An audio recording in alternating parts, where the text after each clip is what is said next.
Assalamualaikum warahmatullahi wabarakatuh. Perkenalkan, nama saya Nabila Viva Amanda.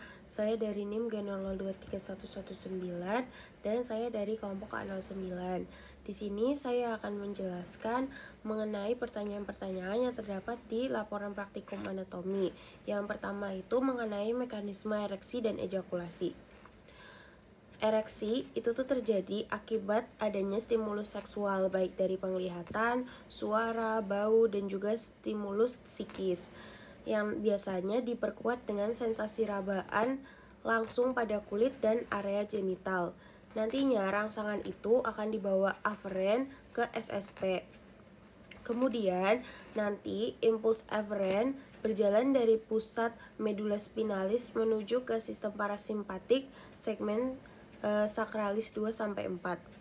Serabut preganglionik parasimpatik kemudian masuk ke plexus hipogastricus inferior bersinap pada neuron postganglionik. Serabut postganglionik nantinya akan berjalan bersama dengan arteri pudenda interna dan masuk ke jaringan erektil pada radix penis. Hal ini mengakibatkan vasodilatasi dari arteri. Kemudian nanti terjadi peningkatan aliran darah dalam jumlah besar ke dalam jaringan erektil. Nantinya corpora cavernosa dan corpus spongiosum penis itu akan membesar karena terdapat pengisian darah. Hal ini menekan aliran balik vena pada fascia yang melingkupi. Kemudian nantinya aliran darah akan keluar dari jaringan erektil, dihambat, dan tekanan dalam penis dipertahankan tetap tinggi. Akibatnya penis itu memanjang dan diameternya akan bertambah, atau disinilah kondisi ereksi. Bila klimaks rangsangan seksual tercapai, itu bisa terjadi ejakulasi. Jadi proses ereksinya berhenti dan diganti dengan proses ejakulasi. Jika terjadi ejakulasi ini, arteri yang memvaskularisasi jaringan erektil nanti akan mengalami vasokontriksi dan penis akan kembali ke posisi lemas atau ke ukuran semula tadi. Kemudian saat ereksi terdapat arteri dan vena yang masuk ke corpus spongiosum dan corpora cavernosa. Jadi nanti baik corpus spongiosum dan corpora cavernosa mereka itu akan terisi oleh darah. Dan nantinya pada kondisi ereksi, penis pria itu nanti dia itu akan mengeras karena kan tadi dia berisi oleh darah. Penis tapi dia juga bisa turun karena beberapa gangguan. Seperti yang pertama itu ada gangguan hormonal. Biasanya ada produksi hormon testosteronnya itu terganggu karena adanya infeksi testis atau gangguan endokrin, radiasi, dan juga genetik. Kemudian yang kedua itu ada gangguan vaskular.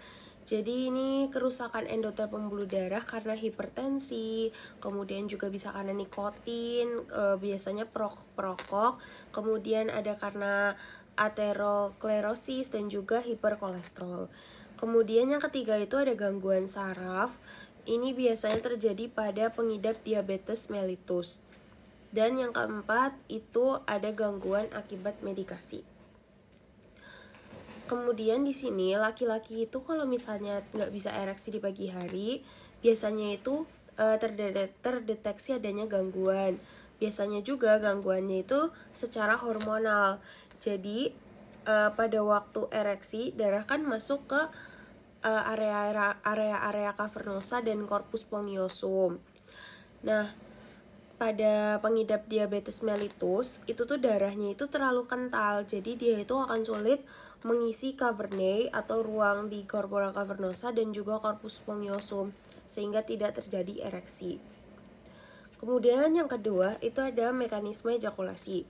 Ejakulasi sendiri itu dia itu dibagi menjadi dua tahap. Yang pertama itu ada tahap yang namanya emisi. Jadi itu substansia ejakulasi dari OGM interna menuju uretra. Jadi si cairan semennya itu dibawa sampai ke uretra. Kemudian yang kedua baru tahap ejakulasi. Nanti cairan semennya dari uretra akan dikeluarkan.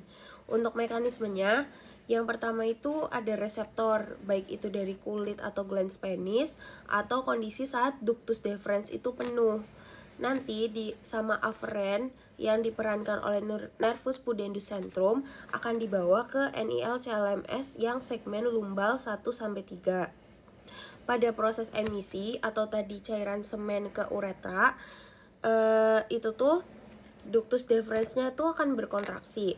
Kemudian otot-otot kelenjar vesikalis dan bulba uretralisnya juga berkontraksi. Kemudian sphincter vesica urinaria juga berkontraksi. Kemudian setelah itu terjadi yang namanya tahap ejakulasi. Tahap ejakulasi ini kan cairan semennya dari uretra akan dikeluarkan. Nah, ini menyebabkan kontraksi dari arteri Helicinae sehingga bisa mengalirkan darah ke venula, dan ditambah juga ada kontraksi dari musculus bulbus sponghiosus dan musculus ischiocavernosus. Jadi terdapat dorongan mekanis untuk mengeluarkan semen dari uretra. Kemudian yang pertanyaan kedua adalah mengenai kelenjar-kelenjar yang terdapat pada reproduksi pria. Untuk kelenjarnya sendiri itu dia jumlahnya ada 3. Yang pertama itu ada glandula vesiculosa atau lebih kita kenal sebagai vesicula seminalis. Jadi dia itu letaknya di posterior dari vesica urinaria. Jadi ini yang besar itu adalah vesica urinaria, dan di sini itu ada vesicula seminalis di bagian posteriornya. Untuk vesicula seminalis itu dia itu menghasilkan sekret yang nantinya itu akan ditambahkan ke cairan semen. Nah, dia itu mengandung sekretnya itu mengandung fruktosa yang berguna untuk nutrisi sperma dan juga mengandung yang namanya prostaglandin. Kemudian nanti dia juga mengkoagulasi semen setelah ejakulasi. Kemudian dia itu memiliki otot yang nantinya akan berkontraksi dan berperan penting dalam ejakulasi tahap emisi. Karena nanti dia itu akan mengalirkan semen ke uretra. Kemudian untuk vaskularisasinya dia itu dari arteri vesicalis inferior dan juga arteri rectalis media. Untuk venanya itu adalah vena yang bermuara ke vena iliaca interna. Kemudian setelah itu ada kelenjar reproduksi pria yang kedua yaitu glandula prostatica. Untuk glandula prostatica sendiri dia itu letaknya itu di sini. Dia itu letaknya di antara kolum vesicae dan diafragma urogenital, yang nantinya dia akan bermuara ke pars prostatica melalui ductus prostaticus.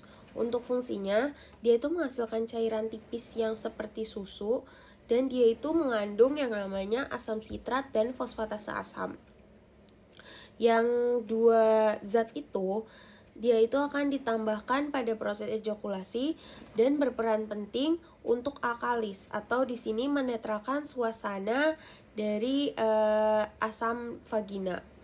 Kemudian untuk kelenjar prostat sendiri dia itu memiliki beberapa bagian atau yang namanya itu beberapa lobus.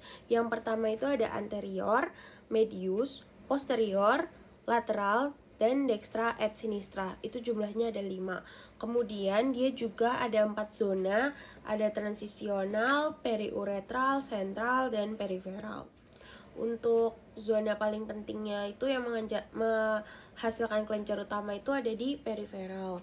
Nah, prostat itu dia itu bisa mengalami gangguan. Contohnya itu adalah kanker prostat. Itu kalau misalnya udah parah, sama ada kanker prostat jinak yang namanya itu BPH.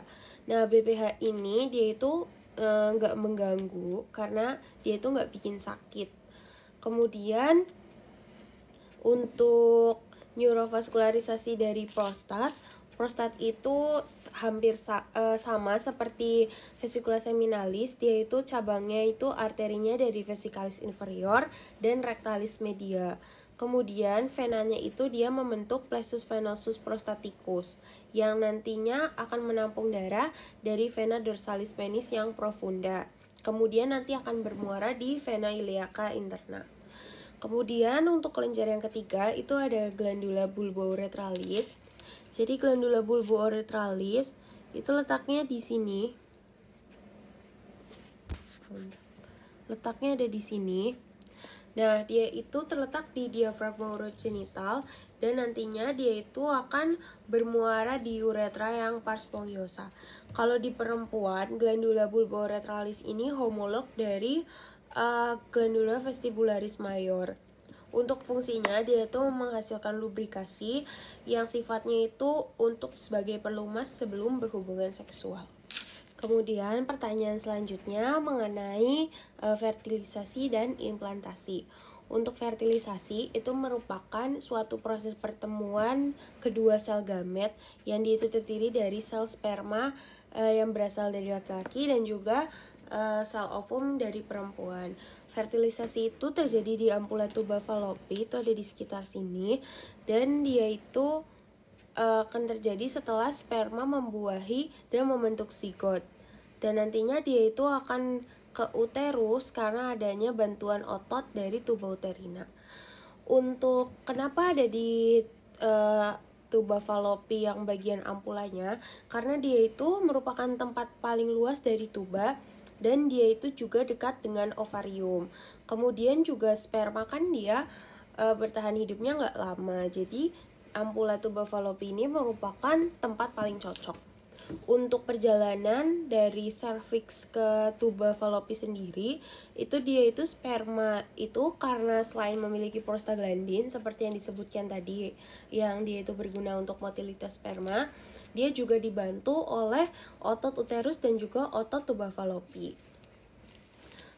Sperma itu dia itu saat mencapai ismus, dia itu sifat motilnya itu agak berkurang dan dia itu akan berhenti bermigrasi. Tetapi kemudian saat ovulasi, sperma itu kembali motil. Kemungkinan disebabkan oleh kemoatraktan, itu merupakan zat yang dihasilkan oleh sel-sel kumulus yang mengelilingi sel telur.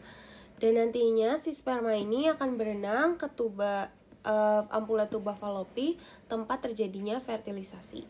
Kemudian selanjutnya itu ada yang namanya proses implantasi. Untuk proses implantasi sendiri itu dia itu setelah zigot berkembang menjadi morula, mencapai uterus, terjadi proses yang namanya implantasi. Nah, implantasi itu merupakan proses di mana morulanya itu berkembang menjadi blastokista dan kemudian menanamkan diri ke dalam lapisan uterus. Untuk blastokista sendiri, itu dia itu normalnya tertanam di endometrium sepanjang dinding anterior atau posterior dari korpus uteri. Untuk fase implantasi ini, endometriumnya itu ada di fase sekretorik, di mana mukosa kelenjar dan juga arterinya itu dia itu bergelung-gelung dan jadinya itu menampakkan mukosa yang lebih tebal dan tipis sehingga dapat dikenali 3 lapisan di endometrium. Yang pertama itu ada lapisan kompaktum yang berada di paling superficial, kemudian di bagian tengahnya itu ada lapisan spongiosum dan di bagian profunda itu ada lapisan basal yang paling tipis. Permasalahan selanjutnya yaitu mengenai alur perjalanan urin. Jadi urin itu kan awalnya itu dia berasal dari darah yang kemudian dia itu disaringkan supaya zat-zat yang gak berguna itu dia bisa keluar. Nah, prosesnya itu awalnya jadi darah itu dibawa oleh aorta abdominalis, nanti dia itu akan dibawa ke arteri renalis. Di arteri renalis ini dia tuh harusnya ada di sekitar sini. Ini ada arteri renalis di sini. Nah, si arteri renalis ini nanti dia itu akan nyalur ke arteri atau di sini ramus anterior et posterior untuk masuk ke hilus dari renal.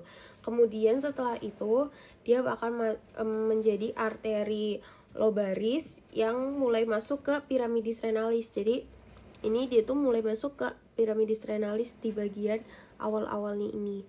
Setelah itu nanti dia itu akan dibawa oleh arteri interlobaris untuk menuju ke kolumna renalis. Nah, kolumna renal itu di sekitar sini, ini kolumna renal. Setelah itu, dia itu akan dibawa oleh arteri arcuata menuju ke basis piramidis renalis, kurang lebih ada di sini. Ini dia itu ada di ujung dari piramid yang ada di ginjal. Kemudian dia akan dibawa oleh arteri interlobularis menuju ke cortex renalis. Di cortex renalis itu kurang lebih sini, jadi dia itu arteri yang lebih ujung daripada arteri arcuata. Setelah itu, nanti dia itu akan menjadi arteriole afferent glomeruli untuk masuk ke kapsula Bowman, kemudian masuk ke glomerulus. Nah, di glomerulus itu kan terjadi filtrasi zat-zat yang tidak diperlukan. Nah, dia itu benar-benar selektif, dia itu menyaring ion-ion yang partikelnya itu sangat kecil, kayak contohnya air. Kemudian dia juga menyaring ion-ion anorganik seperti natrium dan juga klorin dan lain-lain. Kemudian dia juga ada zat-zat sisa metabolisme seperti kreatinin, kemudian asam urea. Nah, plasma darah itu dia itu bisa bergerak itu tuh karena ada yang namanya tekanan hidrostatis dan juga tekanan osmosis. Nah, setelah dari badan Malpighi tadi, dia itu akan dilanjutkan ke tubulus contortus proximal, kemudian dilanjut ke ansa Henleyan descendant, kemudian nanti dia dilanjutkan ke ansa Henle descendant, ke tubulus contortus distal, dan ke ductus collectivus. Nah, perjalanan dari tubulus contortus proximal itu tuh dia itu terdapat yang namanya sodium pump yang dia itu membuat konsentrasi urin itu semakin pekat. Jadi kadar air dalam urin itu berkurang karena kan urin kita itu kan terdiri dari 5% zat-zat yang tidak diperlukan, 95%-nya lagi direabsorpsi. Kemudian nanti setelah itu nanti dia ke ductus collectivus dan dia nanti akan ke papilla renalis. Papilla renalis itu dia ada di sini. Kemudian nanti dia itu akan ke calyx minor. Calyx minor itu dia ada di sekitar sini. Kemudian setelah itu dia akan ke calyx mayor dan dia menuju ke pelvis renalis. Setelah itu nanti kan dia akan keluar, dia akan dialirkan ke ureter. Nah, ureter ini dia itu kan menghubungkan antara ginjal dengan VU. Nah, saat ureter memasuki VU, dia itu posisinya agak miring supaya mencegah terjadinya reflux atau kembalinya urin ke ginjal yang nantinya malah menjadi kelainan atau menjadi sebuah penyakit. Nah, ureter ini sendiri dia itu terdapat 3 penyempitan. Yang pertama itu ada uteropelvic junction. Jadi itu tuh pertemuan antara pelvis renalis dengan ureter. Kemudian juga ada penyempitan saat dia itu ada bifurcatio dari arteri iliaca communis. Kemudian penyempitan yang ketiga itu saat memasuki vesika urinaria. Kemudian tadi juga udah dijelaskan posisinya itu agak miring. Ini dia kan agak masuk ke sini, itu mencegah terjadinya reflux atau kembalinya urin ke renal. Nah, setelah itu nanti dia akan dari VU ini kalau misalnya dirasa sudah penuh, nanti dia itu akan mengirimkan sinyal ke otak untuk dikeluarkan. Nah, terus habis itu nanti dia akan mengalir ke uretra dan keluar. Untuk uretra sendiri, untuk laki-laki kan ada 4 pars, ada pars preprostatica, pars prostatica, pars membranosa, dan juga pars spongiosa. Sementara di perempuan itu kan uretranya pendek, jadi tidak dibagi-bagi.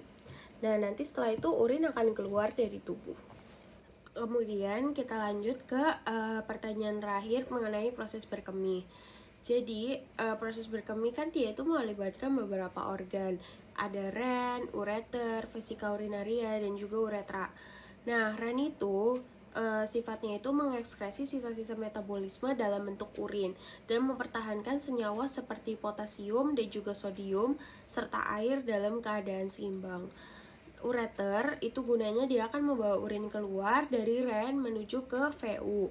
Kemudian nanti di VU itu urin akan ditampung sementara. Setelah itu nanti urin akan dibuang keluar tubuh dari VU melalui uretra. Yang organ pertama itu ada ren atau kidney. Jadi ren itu kan membuang urea dari darah melalui unit filtrasi fungsional yang namanya itu nefron. Nah, dalam setiap nefron itu tuh terdapat kapiler darah kecil yang namanya itu glomerulus dan tubulus renalis. Nah, urea bersama dengan senyawa cair lainnya itu membentuk urin yang melewati nefron. dan turun nanti ke tubulus renalis. Setiap harinya ren itu memfiltrasi sekitar 120-150 liter darah untuk membuang sisa metabolisme dan menyeimbangkan cairan.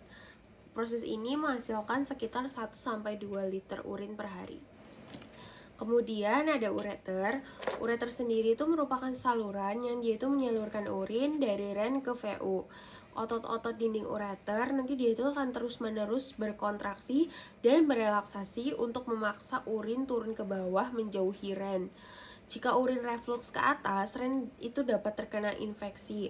Sekitar 10-15 detik sekali, sejumlah kecil urin dikosongkan dari ureter menuju ke vesika urinaria atau di sini penampungan sementara dari urin sebelum dikeluarkan. Nah, di vesika urinaria ini dia itu kan ukuran dan bentuknya itu fleksibel, jadi dia itu menyesuaikan seberapa banyak urin di dalam dan juga tekanan yang diterima dari organ lain. VU ini dia itu mempunyai lapisan muskularis yang terdiri dari lapisan otot polos yang jumlahnya itu ada 3, yang nantinya dia akan membentuk yang namanya musculus detrusor. Kemudian pada kolom vesicae itu ada yang namanya musculus sphincter vesicae. Kontraksi dari otot-otot ini itu membantu untuk menahan urin agar tidak bocor. Nah, pada VU itu juga kan tadi ada musculus sphincter uretra internum yang nantinya akan berkontraksi untuk menahan dan berelaksasi atau terbuka ketika proses berkemih. VU ini dibantu oleh saraf yang memperingatkan seseorang untuk waktu berkemih. Jadi nanti saat dia itu penuh, dia itu akan sarafnya itu dia akan membawa stimulasi ke otak untuk melakukan proses berkemih. Kemudian ini ada uretra. Untuk uretra sendiri itu dia itu untuk menyalurkan urin keluar tubuh melalui OUE atau ostium uretra externum. Otak itu kan nanti mengirim sinyal ke VU untuk berkontraksi dan mengeluarkan urin. Nah, pada waktu yang bersamaan juga di sini otak itu mengirimkan sinyal ke sphincter untuk berelaksasi dan mengeluarkan urin dari VU ke uretra. Pada wanita uretra itu pendek, jadi dia itu hanya dilalui oleh urin juga. Kemudian kalau pria itu panjang dan dia itu dilalui oleh cairan semen juga. Untuk pria sendiri dia itu dibagi menjadi beberapa pars seperti yang telah disebutkan, ada pars preprostatica, pars membranosa dan juga pars spongiosa. Kemudian ada pengaturan refleks dan volunter dari proses berkemih. Jadi proses berkemih itu ada yang refleks, tapi dia juga ada yang bisa diatur. Nah, untuk yang refleks sendiri itu kan jadi si kandung kemih atau bladdernya itu kan terisi penuh. Nah, di sini nanti ketika terisi penuh kan tekanannya itu kuat. Di sini reseptornya itu akan regang. Kemudian dia juga nanti akan menstimulasi saraf parasimpatis untuk kandung kemih itu berkontraksi. Dan juga dia juga akan membuat sphincter uretra internumnya ini secara mekanik terbuka. Nah, setelah itu terjadilah proses berkemih karena kan dia terbuka. Jadi nanti dia akan dialirkan melalui uretra, kemudian dari uretra dia akan keluar melalui OUE. Tapi ini tuh dia juga refleks berkemih itu dia bisa diatur. Nah, dia itu melalui yang namanya cortex cerebri. Jadi cortex cerebri nanti itu akan mempengaruhi motor neuron menuju ke sphincter uretra externa. Nanti ada dua efek yang dihasilkan. Yang pertama itu sphincter uretra externanya terbuka karena motor neuronnya dihambat, dan ini membuat seseorang itu bisa berkemih. Tapi bisa jadi juga di sini sphincter uretra externanya itu tertutup karena motor neuronnya itu bisa dirangsang. Nah, di sini dia itu bisa tidak berkemih atau dia itu bisa menahan proses berkemih. Cuman nggak bisa lama-lama karena kan emang sejatinya kita perlu untuk berkemih. Nah, pengaturan volunter ini tuh biasanya dilatih untuk proses toilet training, terutama kepada anak-anak supaya mereka tuh nggak sembarangan untuk berkemih, karena kan mereka biasanya udah terjadwal, ada waktu-waktunya. Karena seperti yang tadi dibilang, berkemih itu kan prosesnya itu bisa diatur. Mungkin sekian dari saya. Mohon maaf apabila ada kesalahan. Wassalamualaikum warahmatullahi wabarakatuh.